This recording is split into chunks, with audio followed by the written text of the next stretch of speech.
Right, Scandinavian model. So now, this is something that gets talked about quite a lot, particularly by progressive people on the left. I think that Bernie Sanders is a big fan of what he describes as the Scandinavian model, or the Nordic model, or the Danish model, or the Swedish model, depending on which particular model you're going for. But they tend to be collected together as a concept of a style of progressive government, of well, we're going to get into what actually it is in a second, but also it's an idea that apparently has shown the test of time for those on the left who fear that many of the other models that they've looked at have kind of disintegrated over the decades, the Marxist models, that they can look at this as something that's actually worked. And obviously Sweden, Denmark, Norway and Finland are all countries that have, they sit very high on international rankings of GDP performance and all the other metrics that people use to establish whether a country is doing a good job. And I'm delighted to welcome Leif Pagrotsky, who is the outgoing, am I right in saying, the outgoing Consul General for Sweden in the USA. He's also a former trade minister. In New York. In New York, I beg your pardon, but also a former trade minister, so a guy who knows a fair amount about the Scandinavian Nordic model. Leif, can you just start us off? Exactly what is it we are talking about? I mean, this is a concept that goes back to the 70s, probably, doesn't it? At least it's something that people talked about. It started with a very high tax and spend concept, but it's been modified over the decades. Well, it's a very, very old story. Actually, it was, I think, minted first time in America by a journalist called Marcus Childs, who wrote a book called The Middle Way. Sweden, the middle way between communism and capitalism. And it's become like a branding of Sweden and the other Nordic countries for countries that have been successful in combining the market economy's advantages of efficiency, growth, innovation, while at the same time caring a lot about distribution, inequality, welfare, schools, universities, healthcare for all, and the like. So, but apart from this rather general thing, everybody who uses it tried to mold it in their own way to suit their own needs, like Bernie Sanders did, for instance. I recognize some of the things he attributed to us, but some of them were far away from what I believe is good policy. So, I mean, in the 70s, it was often cited, wasn't it, that in Sweden you had more than 100% income tax on the highest earners or something. I mean, it was kind of ridiculous figures, which have changed over time, haven't they? And it is, tax to GDP is about 50% now, right? Yeah, 45, 50, somewhere around there. It's measured different in different countries, but more or less about half of it. But most of it is money that goes back to the private sector, to the households. We don't spend so much on defense and things, but we spend a lot on health and education. We spend a lot of R&D, actually more than the United States and other innovative countries. 1% of GDP on government-funded research, basically in universities. So the public sector, when it comes to production, employment and the like, is not that much different from other countries. But we redistribute money through the tax and tax system. Yeah, tax to GDP, I mean, it's interesting, just to put it in some context, that's higher than the United States. I don't actually have a number in front of me right now, but it's lower than some other European countries. France, I think, is about 56%. So the Swedish, Danish, Norwegian arrangement is not, it also, I think, it's another important point, has a very high metric in terms of ease of doing business. This is, there's international standard models that people apply. There is very low levels of red tape in Sweden. So it is actually quite a dynamic economy in terms of starting a company, closing a company, hiring and firing, right? Not least closing a company. I mean, the key word for growth and efficiency is flexibility. And flexibility is, I believe, the currency of competitiveness in the future. And our systems in the Nordic region have proven very efficient in restructuring, leaving old sectors behind, moving resources to growing sectors. That contains a lot of stress, a lot of tensions in society, but much less so than in many other countries. It's by no means problem-free, but in international competition, when coal mines and the like become obsolete, it's less difficult in the Nordic countries to leave them behind and move to more modern, future-oriented areas because of the social protection that means that people who are not to blame for being unemployed when their coal mine or whatever it is, steel works, steel mill closes, that they are not left alone. They are given a chance for new start. They keep their children in school. The schools are free, universities are free. Unemployed parents don't have to give up their children's careers. So, I mean, the social stress of restructuring is much less. And that has proven to be a fantastic thing in the past 2 or 3 decades when the communist world has opened up to the world, when China, Baltic states, Russia, Poland, very close to us, suddenly became competitors with well-educated workforce, wages maybe 10%, 20% of Swedish wages. People were afraid that everything would move there, but actually we have increased our trade surplus, we have increased our real wages, we have higher employment, we have been able to use the new opportunities more than the new threats have hit us. So I think this model has stood the test of these very, very extreme times since, say, 1990. You are an export economy. I mean, you are a net exporter, aren't you? Now we are, but we have had periods of very big deficits, and we have been indebted, we have been heavily borrowing. Some people boasted, some of us felt ashamed that we were the biggest borrower on international market for a while. But now we have actually done away with that debt, and we are now net financial, rentiers on the international market. I used to tease my American friends that they can't pay those subsidies here without borrowing money from us and the Chinese. So. Okay, well, I mean, we're going to move on. That's a picture of what it is, but let's. A symptom of that has been historically relatively low levels by Western standards of inequality. Yes. Is that right? Yes, by Western standards. But the Swedish people do not like inequality, and even if it is lower than in other countries, people are upset about the widening gaps that we have seen over the past same period we just discussed, which coincides with the regulation of international markets. It's difficult now to tax capital income. We have abolished property, not inheritance tax. We have abolished inheritance tax and wealth tax entirely because it was difficult to make them effective. While people with lots of money can choose in what tax jurisdiction they want to allocate their money, while normal wage earners have no way of doing it, no way at all. And also that the trend of wider income dispersion is in Sweden, like in any other place, more and more labor markets are international. So I think the present wave we have of increased support for populist parties has some root in this. Yeah, let's just talk about that for a second. You may have noticed, if you follow these things, in the recent election in Sweden, the rise, well, it wasn't actually just in the last election, was it? But the rise of the Swedish Democrats, as they're known, perhaps slightly misnamed party because they are known as a populist right-wing party and they are an anti-immigrant party. That was their brand primarily. They achieved, 17% finally yes. in the election, which actually wasn't as high as had been forecast in some of the opinion polls prior to the vote.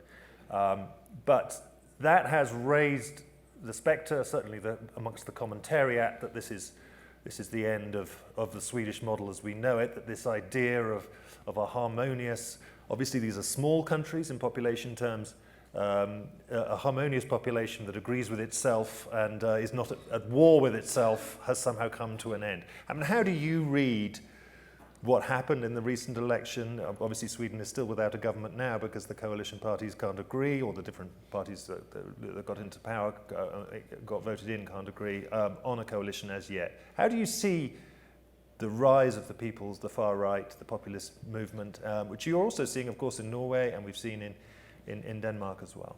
Well, this is the really hard European question, but maybe global question for all democracies. We see this in countries that are struggling with high unemployment and enormous economic problems. And we see it also in Europe's richest country, Norway. So what is the common denominator? In Norway, there are not so many immigrants. Finland, there are not so many immigrants. I realize in Greece, this is a huge problem. In Italy, this is a huge issue.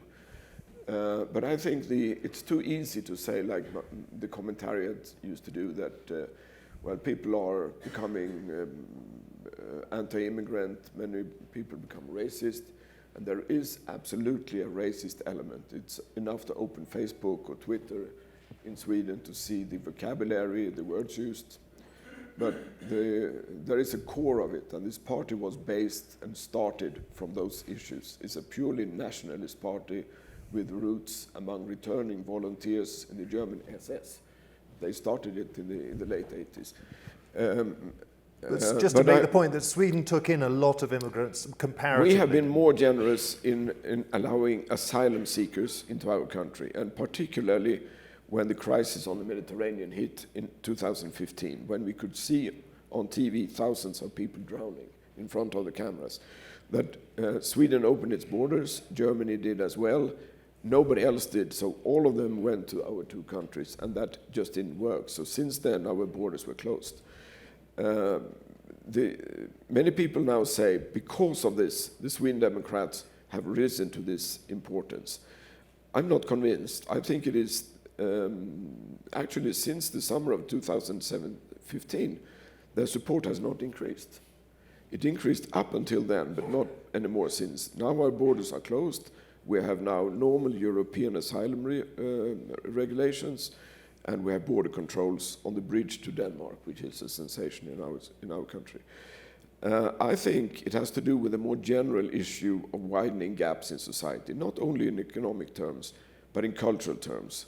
Like you see in the United States between the coasts and what they on the coast call the flyover states, between the states that vote, or the cities and regions that voted for Hillary and the other areas that voted for Trump. I see a similar pattern.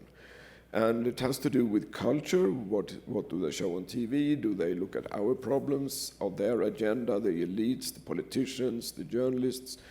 Is their agenda relevant for me, or is it something guided by the big cities only? And when I, as a politician, have traveled around the country and meet people every week, this is very, very present for me.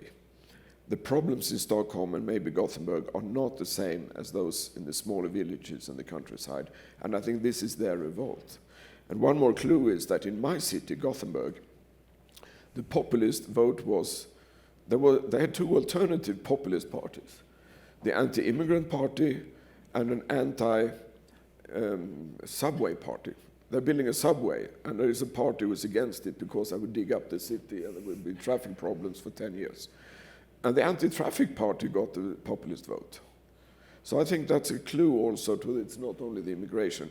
So I see this as a result of a very long period of widening inequalities in our societies. That has to do, I think, with deregulation, more room for maneuver for banks, for companies, less room for taxation, and a feeling of somebody else is calling the shots, somebody else decides. Brussels, America, banks, Soros, whatever, some kind of populist symbol. And that is very hard to fight for a politician. I mean, it's vague and it's not easy to do.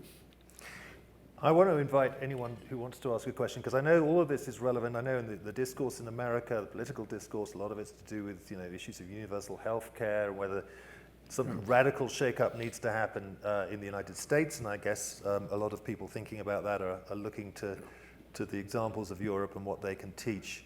So if you have any questions, please step forward.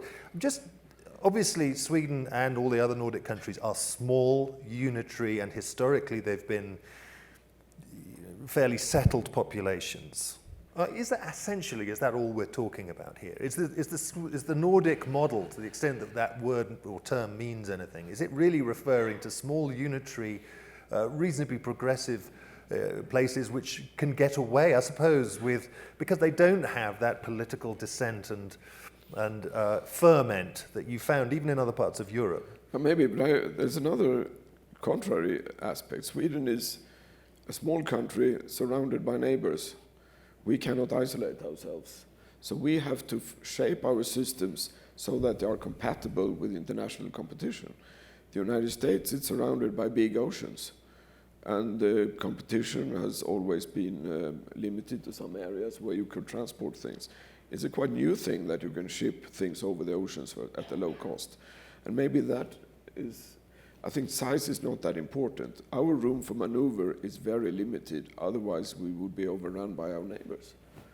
And of course, what we do in our country cannot be just translated into other countries, no other country. But it shows that it doesn't have to be in a way that people can't afford the medicines and they die early.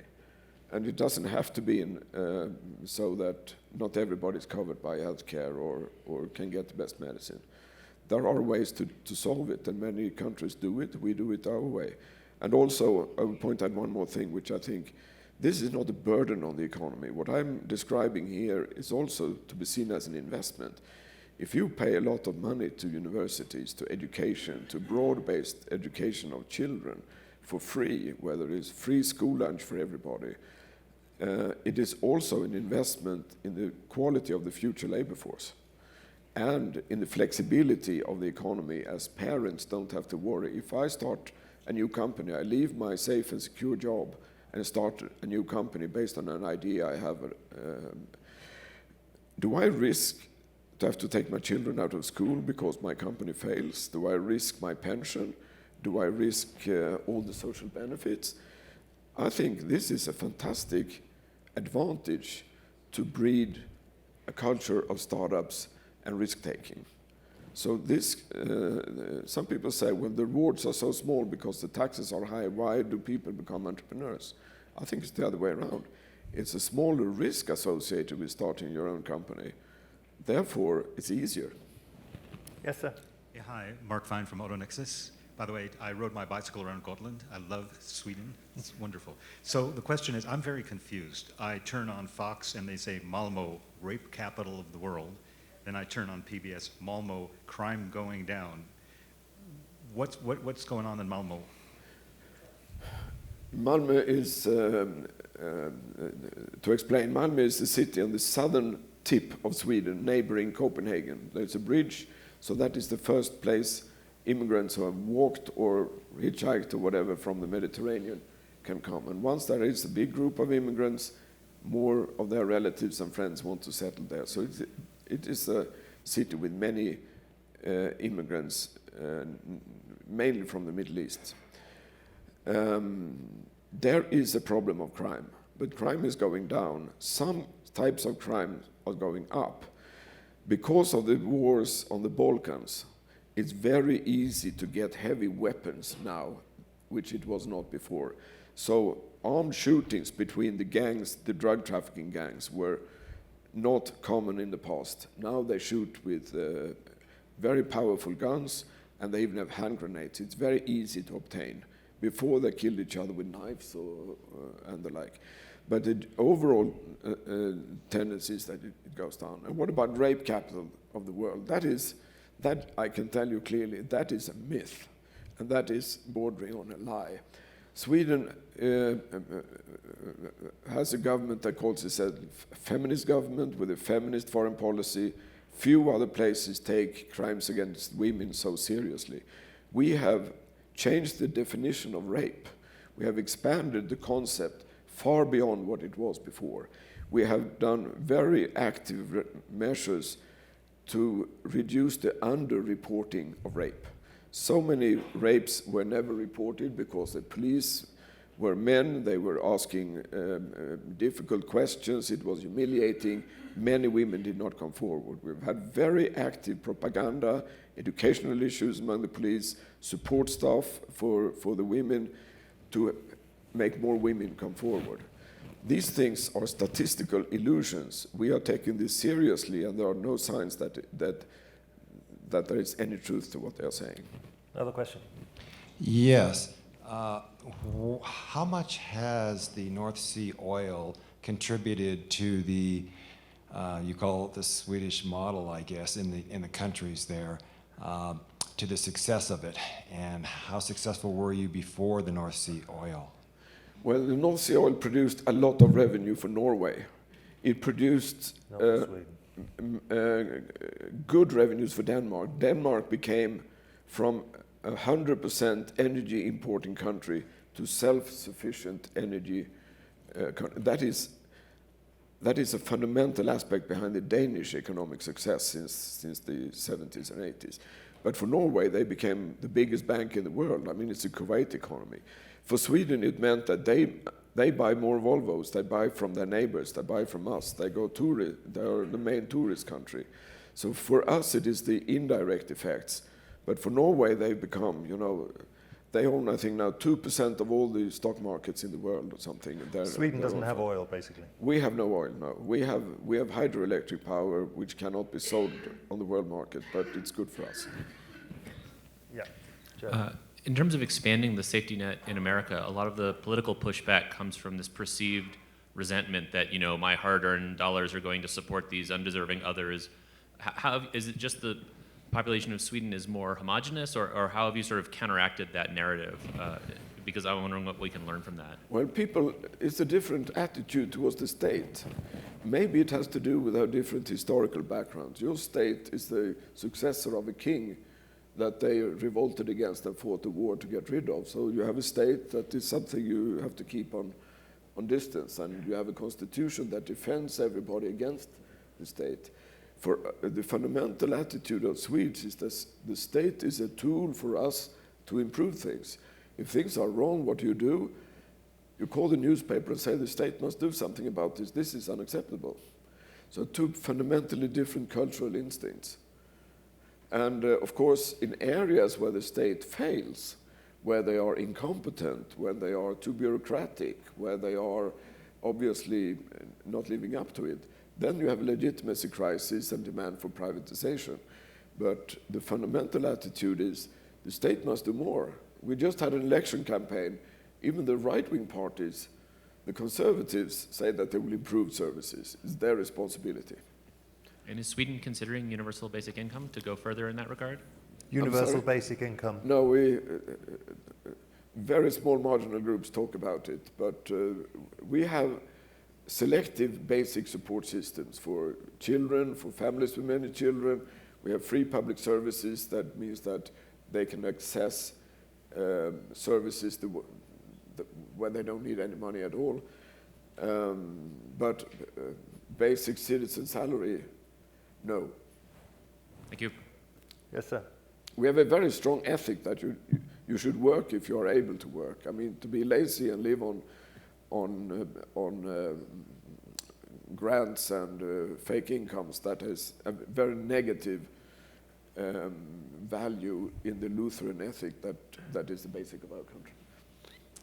Your diagnosis of rising nationalism roots it, I think, in, as you said, in increasing inequality, economic but also cultural, if I heard you correctly. And you said it's a difficult issue for politicians to deal with.